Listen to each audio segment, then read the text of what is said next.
Hello everyone, welcome back to our channel, where real stories inspire real change. Today's story is about a woman who dared to chase a dream she had buried for years, a dream that transformed her life. If you've ever felt like you're too old or too late to start something, this one is for you. Before we begin, please hit subscribe, turn on the bell icon, and share this video with someone who needs encouragement to follow their passion. Because the truth is, dreams don't expire, but our willingness to chase them can. Now, let's dive into Lily's journey. Lily was a 32-year-old high school music teacher in a quiet coastal town. Her days were filled with lesson plans, grading papers, and guiding teenagers through their first chords and scales. She enjoyed her job, but deep inside, she carried another dream: to write and perform her own music for the world. For years, she had written lyrics in old journals, hiding them away where no one could see. Each time she thought about sharing her songs, a voice inside whispered, "You're not good enough, and it's too late." So she kept the dream locked up, convincing herself it was safer that way. One rainy Saturday, while cleaning her attic, Lily found a dusty box marked "Old Stuff." Inside was a cassette tape she had forgotten about.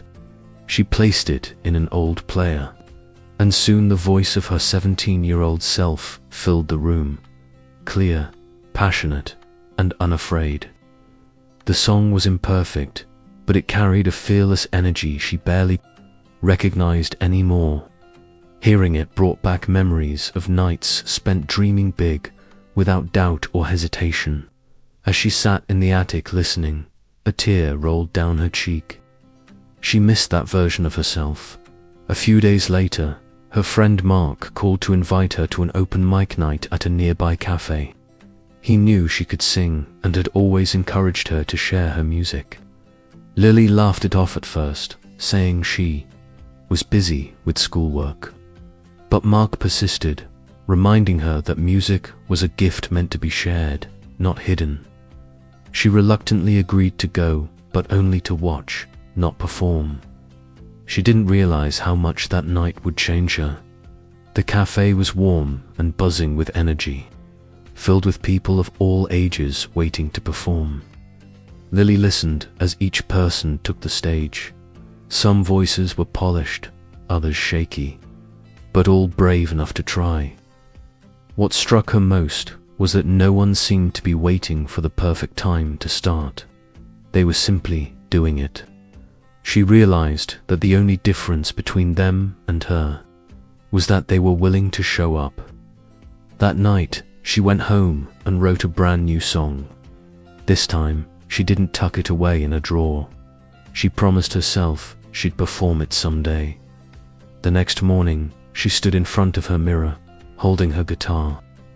Her voice trembled as she sang her new song, her eyes locking on her own reflection. Halfway through, she stopped and muttered, "I'm not ready." But then, she heard another thought whisper back, "You'll never be ready unless you start." For the first time in years, she allowed herself to imagine stepping on stage. It scared her, but it also excited her. That was the moment her mindset began to shift. She signed up for the next open mic night, which was 3 weeks away. From that day on, the thought of it both thrilled and terrified her. In the classroom, while cooking dinner, even walking to the store, she imagined the moment her name would be called. She practiced every day, even when her voice cracked or she forgot the lyrics. With each rehearsal, she chipped away at years of self-doubt. It wasn't just about singing anymore. It was about keeping a promise to herself.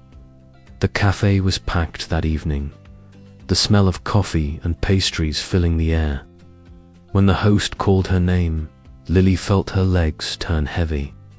She walked to the stage, her guitar feeling like it weighed 100 pounds.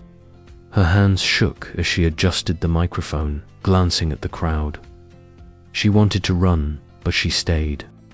She took a deep breath and told herself, "This is my dream. I'm not running anymore." Her first chord rang out soft and shaky, and her voice wavered in the opening verse. But as she reached the chorus, she found her rhythm. The lyrics carried years of bottled-up emotion, and the crowd listened closely. When she finished, there was a brief, stunned silence. Then the room erupted in applause. Her chest swelled with relief and joy. For the first time, she felt the pure thrill of living her dream. Even in a small way, after the show, strangers approached her with smiles and kind words. A teenage girl said, "You made me believe I can try, too." That single sentence struck her deeply. She realized her music wasn't just for her, it could inspire others to be brave. That night, she stayed up late, writing 3 new songs.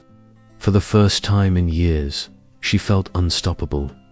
But progress never comes without challenges. A month later, Lily applied to a local music contest and didn't even make the shortlist. The rejection hit hard, and the old voice returned. "See, you're not good enough." For a few days, she avoided her guitar entirely. But deep down, she knew she couldn't go back to hiding. She remembered that cassette in the attic and the fearless girl who once sang without doubt. Instead of asking, "Why did I fail?" she asked, "What can I learn?" She reached out for feedback from musicians she admired.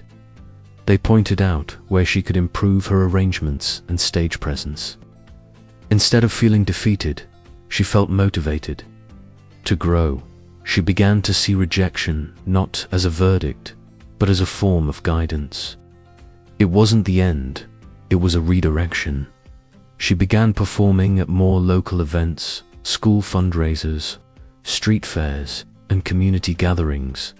Each time, her confidence grew. She collaborated with other musicians, learning from their techniques and stage confidence. Her mindset had shifted from "I can't" to "I'm improving every day." People in her town started recognizing her name and asking when she'd perform next. Her dream was slowly becoming part of her reality. One evening, after a small-town festival performance, a man in the audience approached her. He introduced himself as a talent scout from a small record label in the city. He had been visiting family in the area and stumbled upon her set by chance. Impressed by her heartfelt delivery, he offered her an invitation to record a demo at his studio. Lily's heart pounded. It was the kind of opportunity she had only imagined in daydreams. She could have said no, retreating to the safety of her classroom, but instead, she took a deep breath and said yes. The day she stepped into the recording studio felt like stepping into another world. The sleek soundboards, the warm lighting, and the quiet concentration of the engineers created a surreal atmosphere. At first, she stumbled over her words and second-guessed every note. That old, nervous voice began to creep back in, but she pushed it aside by remembering the courage it took to walk onto that open mic stage months ago. By the end of the day, she had recorded something that made her truly proud. It wasn't perfect, but it was hers back home. She found herself balancing 2 worlds, teaching during the day and chasing her music career at night. Some days, she was exhausted, grading papers at her kitchen table before rushing to a rehearsal or songwriting session. But she saw the fatigue as proof she was serious about her dream. Her students began to notice too. They started asking about her performances, telling her she inspired them to believe in their own goals. She was living the same lesson she had always preached: never stop learning and never stop trying. Months later, her debut single was released online. She was terrified no one would listen, worried it would vanish into the endless sea of music uploads. But within a week, the song had thousands of streams. Messages from strangers poured in. People from different cities and even countries told her how much her lyrics meant to them. Reading those words, Lily realized that following her dream had given her something bigger than she had ever imagined. A way to connect deeply with people she had never met. Just as things were gaining momentum, she hit a major setback. After weeks of back-to-back shows, Lily strained her voice. The doctor told her she needed to rest completely for several weeks, no singing at all. At first, panic set in. She feared losing all the progress she had made. But instead of spiraling, she used the time to write new songs, practice guitar, and focus on her mental strength. The forced pause taught her that progress isn't always loud and visible. Sometimes it's quiet preparation for what's next. When her voice returned, she came back stronger than before. She accepted an invitation to perform at a regional music festival, her biggest audience yet. The open-air venue was packed with thousands of people. As she sang, she saw faces lighting up, swaying to her words, and singing along by the second chorus. In that moment, she felt the weight of every step it had taken to get there, every late night, every rejection, every moment she almost gave up. She wasn't chasing her dream anymore. She was living it. Looking back, Lily understood that the dream had never been only about music. It was about proving to herself that she was capable of more than her doubts had allowed her to believe. It was about inspiring others to take their own first steps, no matter how shaky. Her success wasn't built in one night. It was built in the small moments she chose not to quit. Changing her mindset had been the first and most important step. Everything else followed. And so, Lily's journey became a reminder that no dream is too far and no person is too old to start. The key is to begin, even when your hands shake and your voice trembles. Fear doesn't disappear before you begin. It fades as you keep moving forward.